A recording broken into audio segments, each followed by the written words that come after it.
not turn off your television. This is a message from the Department of Homeland Security. Stay calm. This is not a test. This is not a drill. I did not turn off your television. This is a message from the Department of Homeland Security. Stay calm. This is not a test. This is not a drill.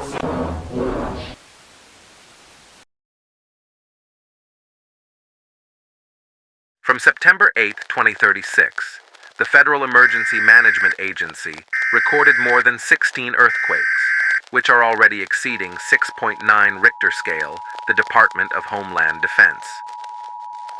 The reasons why these events are happening are being investigated. The population is asked to follow the following instructions.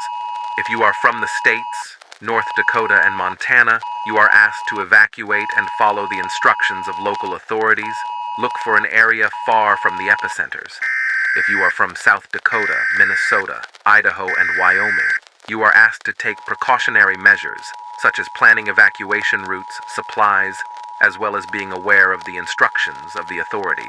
Concluding the message, the Department of Defense asks the country to follow the instructions in order. May God bless them, and may God bless America.